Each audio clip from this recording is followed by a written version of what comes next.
Hi, this is John Harcher. Welcome to episode 27 of Left Turn at Albuquerque and the beginning of our golden summer. Get your mind out of the gutter.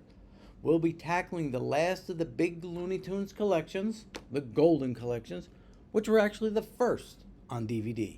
I knew I should have made a left turn at Albuquerque. I knew I should have taken that left turn at Albuquerque. I knew I should have taken that left turn at Albuquerque. I should have turned left at Albuquerque. Okay, golden summer is starting a little later than I thought, but better late than never. Before we get into the big sets, since we've done a lot of what's on this volume, let's go over three earlier collections, including one that still acts as a fallback release, and a reasonably priced one as well. The first major digital home video collection of Warner Bros. Cartoons was back in the 90s on the old Laserdisc format called the Golden Age of Looney Tunes. Now, thanks to the old TV contracts, this set came out on MGM UA rather than Warner's, since that's who owned it at the time. So it only included cartoons that were in the AAP package, except the censored 11, and later pressings removed Bugs Bunny Nips the Nips. And they weren't overly restored, they can only use whatever prints they had on hand. They ended up releasing 5 volumes. By the time they got to the last one, they ran out of main character cartoons. The series also included the first time a Wild Hare had its original title card restored. Yes, it was back that far. Quite a number of tunes on here have yet to make their way to DVD or Blu-ray, so they are still quite prized among high-end collectors, who still have a working Laserdisc player. The format never caught on with the wider public, so this series remains one for the diehards.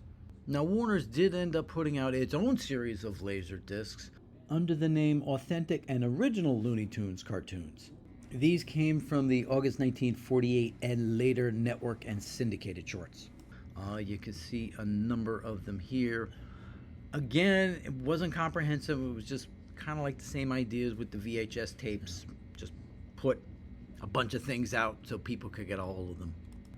In 1996, the Warner's characters made a big splash on the big screen, co-starring alongside basketball GOAT Michael Jordan in Space Jam.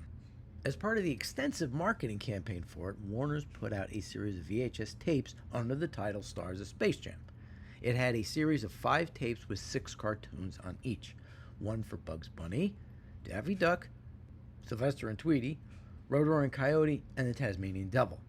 There was some thought about continuing the series with other characters, but they changed focus, and not for the last time. It took over 20 years for it to be released on DVD. After the Golden Collections, Superstar sets, and Platinum Collections all came to an end. And believe it or not, it still serves a purpose. We'll quickly go over them since we've either done or will go over most of them. But we will do the few that are still not available in restored form on another collection. Bugs' 6 on the VHS tape include Hot Cross Bunny, Barbary Coast Bunny, Homeless Hare, Apes of Wrath, Forward March Hare, and Hair Splitter. The DVD replaced Barbary Coast with Alibaba Bunny.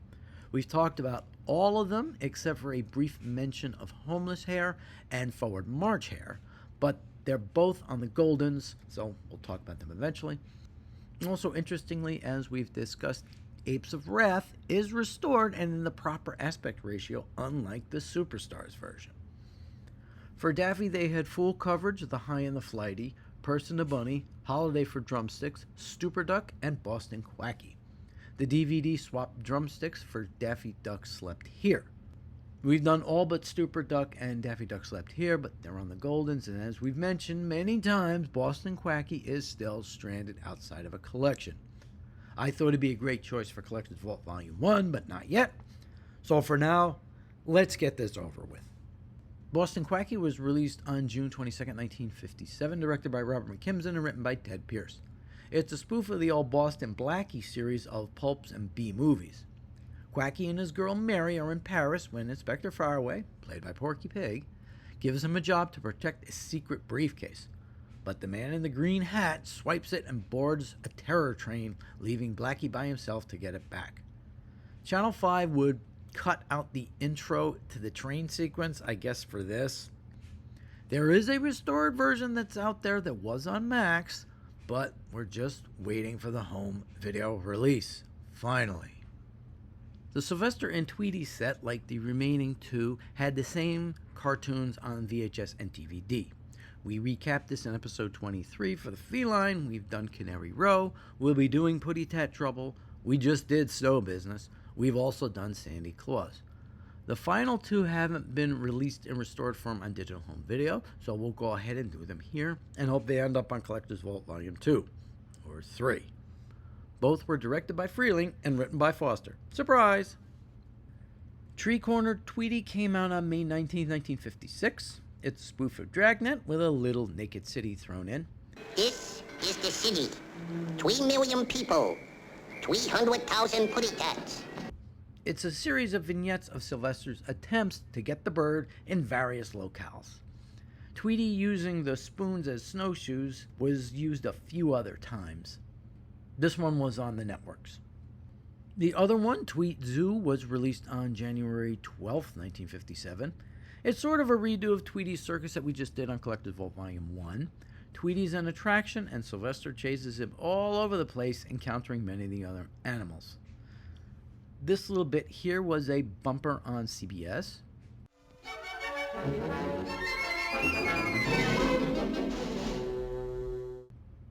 It ends before the elephant steps on the hole here. So, needless to say, this was a network short as well. The Roadrunner and Coyote set has now all been released on restored form.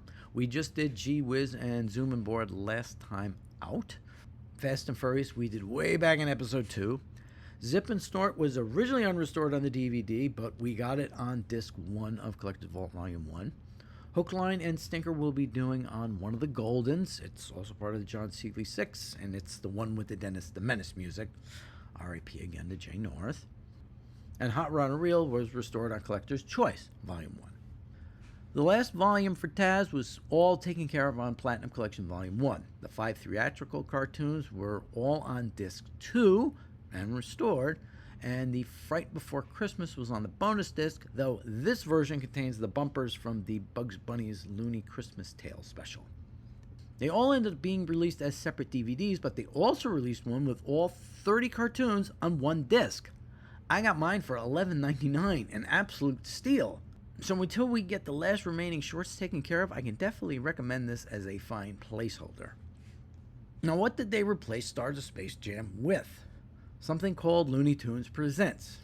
They did 6 or 7 of these, including a reissue of the Looney Bugs Bunny movie. Here are the images of the listings from Looney Tunes Wiki. Was sort of a precursor to what would come very soon, thanks to Turner buying the AAP package back from UA and selling the rest of it off. They were now all under one roof. I'll put the links down below for all these so you can take your time reading them. As DVD quickly moved to replace VHS as the home video method of choice, the calls were out for Warner's to put out some kind of comprehensive collection of their cartoons in digital form. Those calls were answered on October 28, 2003, with the release of Looney Tunes Golden Collection Volume 1. 56 cartoons, 56, over 4 discs with a boatload of extras. Now, since we've done this kind of backwards, here's how we'll do these. If we've already covered a cartoon in relatively comprehensive fashion and it's appeared on one of the releases we've done, I'll just put up the title card, mention what episode we did it in, and make note if there's a commentary track included. Some of those did end up on the Platinum Collections, but remember I didn't go over them then. Now, if we haven't done the cartoon, it'll get the whole treatment: release date, director, writer, plot, where it showed up, etc. There are a few here and there we've kind of done as bonuses, and we may do more in full. Plus, this set has one you got a sneak preview of a few months back. So after all that, let's get going. They start disc 1 with the most obvious character, Bugs Bunny. Baseball Bugs we did back in episode 2 thanks to its appearance on Platinum Collection Volume 1. Rabbit Seasoning was in episode 6 due to its disc 2 appearance on Platinum Collection Volume 2. This one has a commentary track by Michael Barrier and a music-only track. Long-Haired Hare was in episode 5, also from Platinum Collection Volume 2, but on disc 1. At some point, I hope to put up a little different version of that episode, but when the subscription numbers are right, This also has a Michael Barry commentary track. High Diving Hare we did in episode 8 due to its placement on Platinum Collection Volume 3, Disc 1. Greg Ford contributes the commentary track here. Bully for Bugs was in the same episode since it was on the same disc. Michael Barry does the commentary on it. What's Up, Doc? We did in episode 10.2, owing to its blue debut on the Bugs Bunny 80th anniversary set. This one has a Greg Ford commentary track as well as a music-only one as well.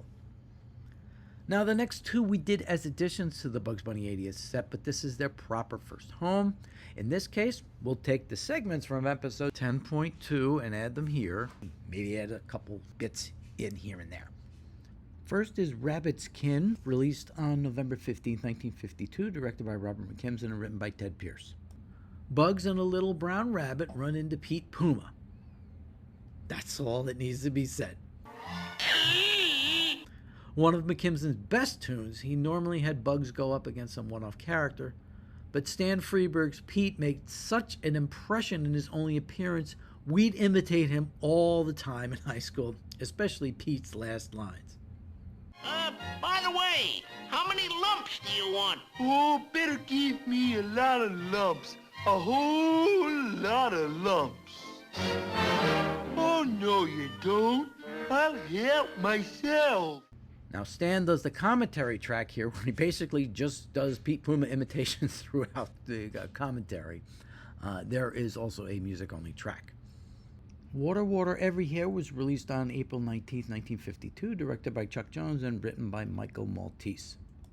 Bugs gets flooded out of his hole and ends up at a mad scientist castle. John T. Smith does the voice of the scientist as a definite caricature of the guy Chuck would get to do the Grinch a decade and a half later. My baby. My mechanical masterpiece. This is also the second appearance of the monster that became known as Gossamer. Why they change it in the Duck Dodgers one from 1980, I have no idea. He's got a name here. Come, Rudolph. The monster gets another trip to the stylist, and the college kids love the part with the ether. Come back here, you rabbit. Chuck and the boys had some fun with all that water, like the segment where Bugs takes a drink while underwater. Also, it's one of his earliest cinematic tunes. The castle by the waterfall is pretty impressive. A part of this was used for the opening of Channel 5's Bugs Bunny show for quite a while. Hey, what's up, Doc? Ah! What's going on around here? Where am I, anyway? So here's our first honest-to-God new review of the set. Big House Bunny was released on April 22nd, 1950, directed by Friz Freleng and written by Ted Pierce. Bugs hides out from rabbit season inside a prison, but Sam the guard won't let him out. So it's up to Bugs to come up with a bunch of unique escapes. It seems Friz's tunes with Sam were a staple of the Saturday morning shows more than some of the others. Now, I'm not sure if Sam is a sergeant here, but it's possible this influenced a later. Back to one we did. Big Top Bunny was released on December 1st, 1951, directed by Robert McKimson and written by Ted Pierce. Bugs ends up in a battle with Bruno the Bear over who's the star of the show. Now, this one on TV was an oddity. When I was up in Wallington, it was on quite a bit. When I moved to Monroe, I didn't see it the rest of the 70s. It would show up again around like 1980, 1981. The reason I wanted to see it again was because I'd seen it as a selection for the GAF Talking Viewmaster. For those of you younger than 50 or so, the Viewmaster was a thing where you were able to watch scenes from either nature or movies or cartoons on these little discs that had pictures on either side that was such a way that it looked like they were in 3D. They also had one that had a sound component. Now, I didn't have it, but I saw an end cap in the old Two Guys over in Garfield, right off Passaic Avenue there, that had the Talking Viewmaster on display, and one of the sets they had with it was for this cartoon. Now, I could have sworn this shot was on the cover, but as you can see, this one is right there. Michael Barrier does the commentary here. Back to a new one, My Bunny Lies Over the Sea came out on December 4th, 1948, directed by Chuck Jones and written by Michael Maltese. Bugs gets lost on his way to the La Brea tar pits and ends up over in Scotland, battling a guy in a kilt and ending with a bizarre golf match. This one I remember mainly from ABC. Chuck was always good with these concept shorts like Bugs Goes to a Place. This one also contributed one of the I knew I should have taken that left turn at Albuquerque. that we use in the opening. Wabbit Trouble we did back in episode 6. It was the fan choice. This one also has the Michael Barrier commentary track. We did the next one as a bonus in the Bugs Bunny Superstar episode, so let's do it properly here. Ballot Box Bunny was released on October 6, 1951, before Election Day. Good timing. Directed and written by our buddies Freeling and Foster, this may be among the earliest of the run they had once he moved over from McKimson's unit. Sam's running for mayor, but Bugs isn't going to let him get in without a fight, turning the political process on its ear, only to have them both beaten by Dark Horse, the new mayor. This has an early version of the exploding gag using those endearing young charms that Frizz reused in Showbiz Bugs. You know Frizz.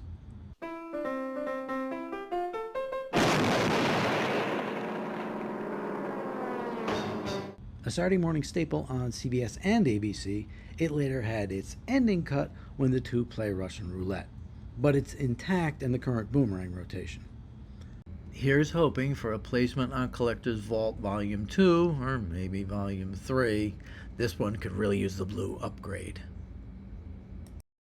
Last one on the disc, Rabbit of Seville, we did back in Episode 2 in Platinum Collection Volume 1. How does this not have a commentary track?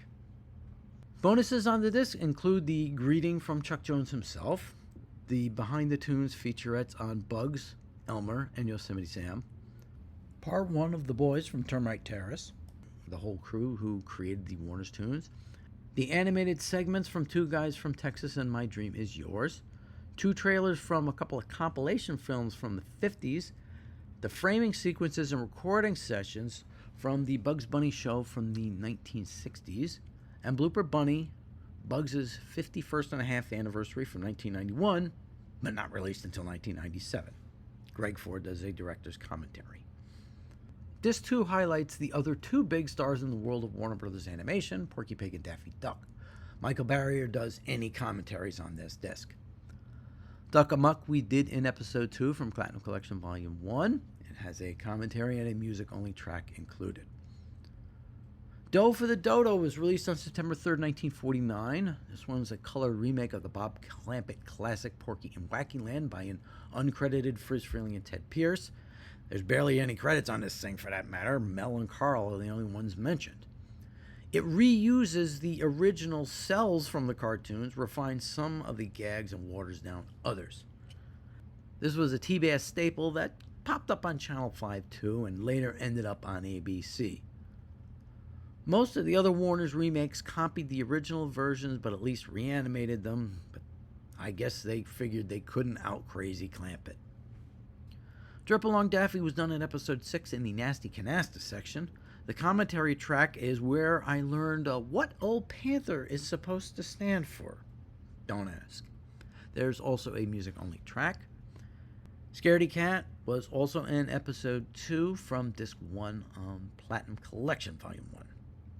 The Ducksters came out on September 2nd, 1950 by Jones and Maltese. Porky is a contestant on Daffy's radio quiz show where the penalties for answering a question incorrectly are, well, brutal. Rarely shown on television until the Cartoon Network days. I know I never saw it. I have to agree with the online community that this is quite possibly the single most violent Looney Tune ever made. Chuck's gang takes things to beyond all reason. Plus, we also get a name drop of one of the censored 11 before it was censored. Who appears in Obnoxious Pictures' Jungle Jitters. Now, this little shot here was used in the comics of the day, like 1979, to promote the NBC Daffy Duck Show. The Scarlet Pumpernickel is another one of those from Platinum Collection Volume 1, Disc 1, and appeared in Episode 2. This has the commentary and music-only tracks. Yankee Doodle Daffy, I know I said we do bonuses in full where they originally appeared, but we just did this back in Episode 21 pretty fully, so Have a look there. I will add, this is probably my favorite Friz Freleng cartoon. Porky Chops, yet another Platinum Collection Volume 1, Episode 2 cartoon. But that space should have been for this one that you may recognize from a few months ago. The Wearing of the Grin was released on July 14, 1951, directed by Jones and written by Maltese. On a trip to Ireland, Porky stopped by an old castle for the night, but gets harassed by leprechauns O. Mike, voiced by Mel, and O. Pat, done by John T. Smith, who think he's out for their pot of gold. As punishment, they make him wear the green shoes. You might recognize the title from one of the shows Bugs did with the boys from Chorus in What's Up Doc from the year before. This was actually Porky's last starring short until 2004, but he certainly went out on a high note. It's probably right next to Porky in Wacky Land as his best short. Now for me, this falls into the same category as Duck Amuck, kind of Chuck Jones's cinematic absurdism, for lack of a better term, combining his experimental period with his later epic phase. This also features the first time Chuck worked with music arranger Eugene Podney,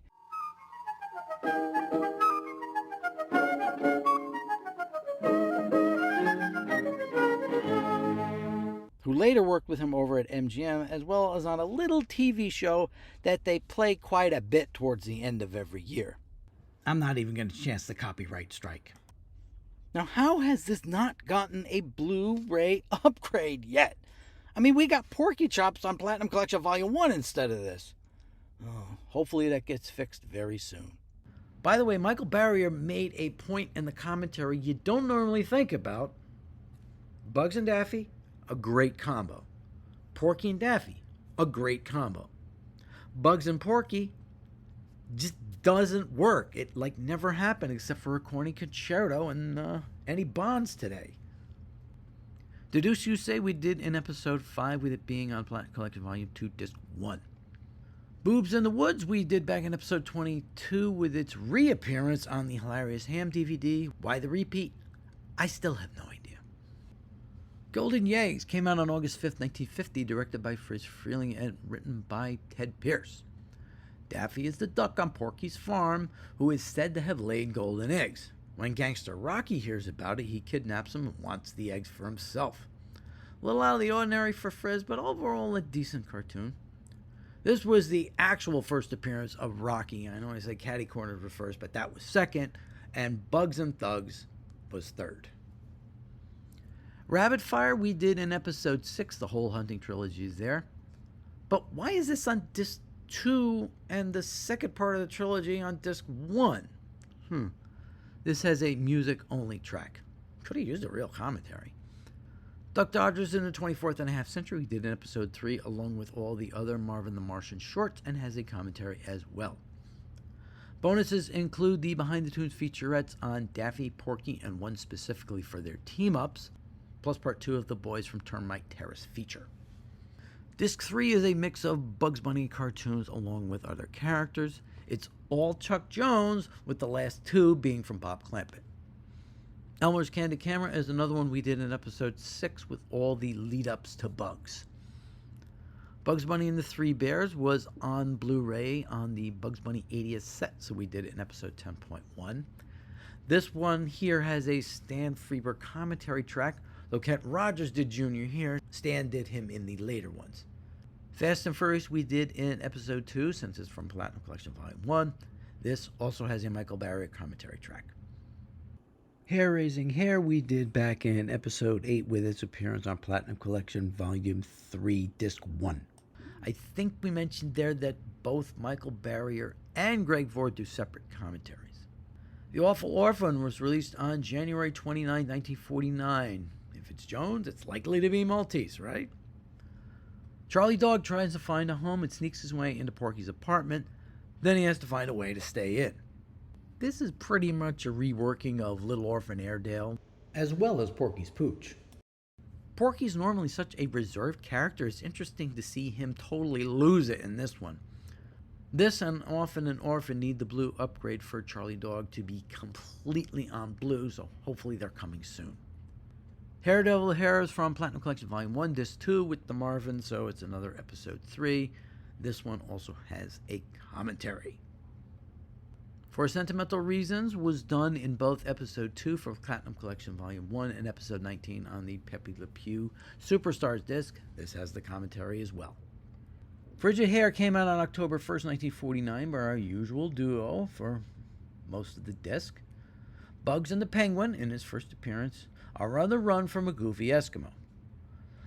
It's a little confused on the geography. Bugs says he's at the South Pole, so the Penguin's okay.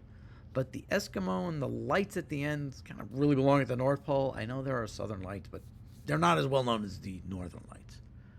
Now, oddly enough, this was one of the banned bugs when Cartoon Network had their June Bug Marathon in 2001.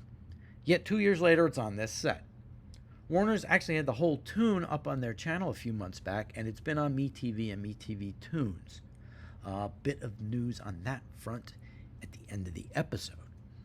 By the way, this one gave us another one of our I should have twined left at Albuquerque. The Hypochondriac Cat we did in episode 15 for the Mouse Chronicles, since it's a Hubie and Bert cartoon. Baton Bunny was released on January 10th, 1959. Jones and Maltese are joined by Abe Levitan on co-direction. Bugs directs the orchestra while a fly distracts him. This one makes the final step in Bugs' musical interactions by having the rabbit actually conduct the orchestra. It's also completely without dialogue, another experiment on Mr. Jones' part at this point in his career. There's another one where Channel 5 went to hack out the opening a few minutes for reasons I can't figure out. Apart from throwing the coffer out off screen, they actually named the piece of the music there and everything, and I never knew it. This is one of our additions to Bugs Bunny 80th anniversary set to complete the Jones opera cycle. And to show that it is possible that Rhapsody Rabbit and the Cat Concerto were conceived independently, there was a 1940s Walter Lantz cartoon called The Kitty Concert with Wally Walrus conducting. Guess what the piece of music was?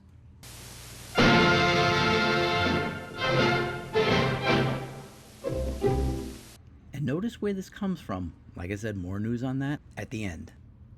Feed the Kitty we did back in episode 3 since Mark Anthony and Pussyfoot were on Platinum Collection Volume 1 Disc 2. Greg Ford contributes a commentary and there's a music-only track.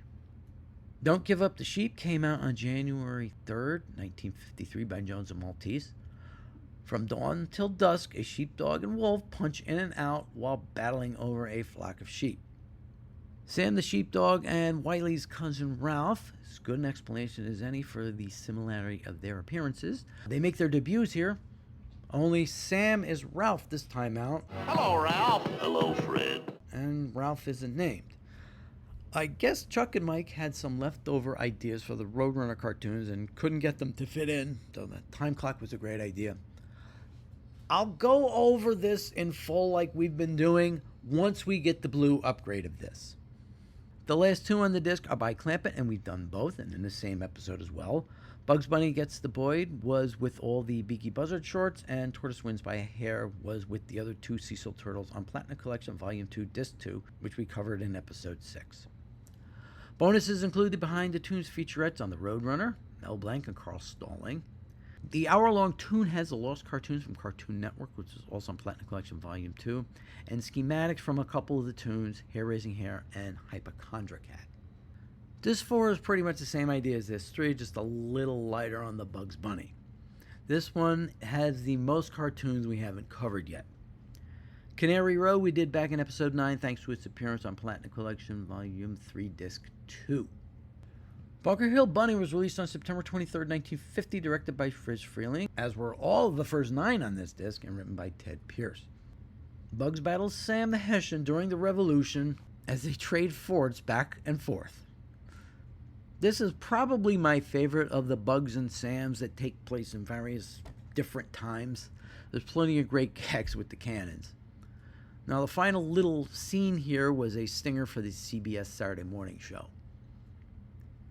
Kit for Cat came out on November 6, 1948, directed by Friz and written by Maltese and Pierce. Sylvester's looking for a place to stay once it's cold outside, so he tricks his way into Elmer's house, but another little kitty has the same idea. So it's may the best cat win. Friz finally got to toughen Elmer up a bit here. He always thought he was too soft. Now, I don't remember seeing this one all that much. The final gag is the part that sticks out in my mind that I may have seen it. Putty Tat Trouble was released on February 24th, 1951. It's a Freeling and Foster. Tweety's on a snow-covered tree while two cats, Sylvester and looks like Sam, who's missing an eye, they battle it out to get him. They were still playing around with the formula, at this point going back and forth between having just Sylvester or throwing another cat into the mix like the earlier Clampets. This was probably on the networks. I don't remember it that much, but it has been in the Boomerang rotation for the last year or so. Bugs and Thugs is another from Platinum Collection Volume 3, this time Disc 1, so we did it back in Episode 8. Jeez, notice how long it took that second Rocky to come out on Collector's Choice Volume 2. Canned Feud was on Platinum Collection Volume 2, Disc 1, and we covered it in Episode 5. Lumberjerks came out on June 25th, 1955. Frizz directs and Warren writes the Goofy Gophers as they try to discover what happened to the tree they live in. Turns out it was cut down and brought to a furniture factory. There's a lot of fun gags about what happens to the wood in that factory. This is one I remember from syndication, but it did end up on ABC later on. Speedy Gonzales is on Blu-ray via Platinum Collection Volume 1, Disc 1, so we did it back in Episode 2. Tweety's S.O.S. was released on September 21st, 1955, another Freeling and Foster. Sylvester sees Tweety on a boat and tries his best to get on board to get the bird. But of course, the bird, as well as Granny, have other ideas. My favorite little bit is when Sylvester gets seasick and Tweety offers him a nice, fat, juicy piece of pulled pork. This was one from the networks. The Foghorn Leghorn starts the McKimson run on the disc. It's another from Platinum Collection Volume 2, Disc 1, and was done in Episode 5. Daffy Duck Hunt came out on March 26, 1949. Director McKimson and writer Foster have Porky's hunting dog get tricked by Daffy into taking the duck home and him constantly escaping from the meat freezer, which is like a mini blizzard. Porky's really PO'd in this one. It's a real change for him. But I like all the winter things Daffy comes up with in the freezer. Early to Bet was released on May 12, 1951. McKimson and Foster show us the life of a gambling bug as he finds his latest victim, a cat who bets with a dog on cards, leaving him to spin the penalty wheel and choose a punishment. The gang obviously enjoyed coming up with all the different penalties. The cat is from a number of other McKimson cartoons, like A Fractured Leghorn, and the dog we just saw in Fox in a Fix, which came out a few months before this one. Now, I don't remember seeing this one all that much. I think it was on in syndication when it was. A Broken Leghorn was the one that was redone for its appearance on the Foghorn Leghorn Superstars disc, so we did it back in Episode 18. I honestly don't see much of a difference. Lastly, Devil May Hare was done with the rest of the Tazes on Platinum Collection Volume 1, Disc 2, and we did it back in Episode 3. Bonuses include the behind-the-tune featurettes on Speedy Gonzales, Tweety and Sylvester, and Foghorn Leghorn, a long-form short on the Golden Age of Looney Tunes, the very first test for the Warner's character Bosco, which we've seen, and some Virgil Ross pencil tests. All in all, an auspicious start to the program. But the one thing that bugged me when it came out and ended up bugging me when the other volumes came out, why 56? Why not 60? I mean, there's a couple of pretty obvious ones missing, so they must have done it with the purpose of putting them on Volume 2. But here's where our +4 comes in. I'll go ahead and move 4 cartoons that appeared on the next few volumes onto this set to give us 60. But it's going to require us juggling a few things around. So for this one, we'll add What's Opera Doc onto the end. I mean, I get why you leave it off, but it's too good to have been left off. For Disc 2, we're going to take the Awful Orphan from Disc 3 and move it on to Disc 2. Because on Disc 3, we're going to add one from Volume 2, Tweety Pie, and one from Volume 3, Duck, Rabbit, Duck. And, for the heck of it, we'll swap Rabbit Fire and Rabbit Seasoning, put Rabbit Fire on Disc 1, Rabbit Seasoning on 2. Then on disc 4, we'll add One Froggy Evening. I mean, how do you leave off 2 of the 5 greatest cartoons ever made from Volume 1? Now for each episode, we'll fill in the holes we created as we go along. Then when we get to Volume 6, we'll add the 4 missing cartoons from the Academy Award set and someplace else. So you'll just have to wait and see which ones we end up picking. Also for each set, I'll go ahead and list one tune from each disc that I really want to get the blue upgrade for on Collector's Vault Volume 2 or 3, plus one extra. So for this set from disc 1, Water Water Every Hair, disc 2, Wearing of the Grin, disc 3, Awful Orphan, and disc 4, Bunker Hill Bunny. And as an extra, Don't Give Up the Sheep. Going forward, I'm going to look to keep the host segments to a minimum so that they'll kind of fit together, one right after the other. I did think about doing Volume 1 and 2 together in one episode since there weren't that many new cartoons on each. But then I came up with the idea of doing Start Space Jam here. Plus, I do want each volume to get their own episode. But these next two do kind of go together. Now, a couple of things before we go. First, Warner Archives announced a week or so ago the Huckleberry Hound Show will be available on Blu-ray on sale August 26th. I mean, that's a pretty quick turnaround on that. It'll be 11 discs, and I've heard it'll be priced around $70, like about $1 an episode. These will have the opening credits and as many of the interstitials and bumpers they could find and restore. One hopes this is a precursor to what they'll be able to do with the Bugs Bunny show. Fingers crossed they'll finally be able to get the Quick Draw McGraw show out as well. And they had the opening to the Yogi Bear show. Next, I can finally watch MeTV Tunes. Back in early July, DirecTV added it to their lineup on channel 295. So this will help it get some wider exposure. I'll be dipping in and out and see what they have on. And playing off of that, happy 85th birthday this weekend to Bugs Bunny. MeTV Tunes will be doing another all-day marathon on the 27th. I've posted the link to last year's Summer of Bugs playlist down below, along with a bunch of other things that we talked about. Now, it turns out there were actually 13 blue double dips on the 80th set. I think I only listed 11, so I missed 2.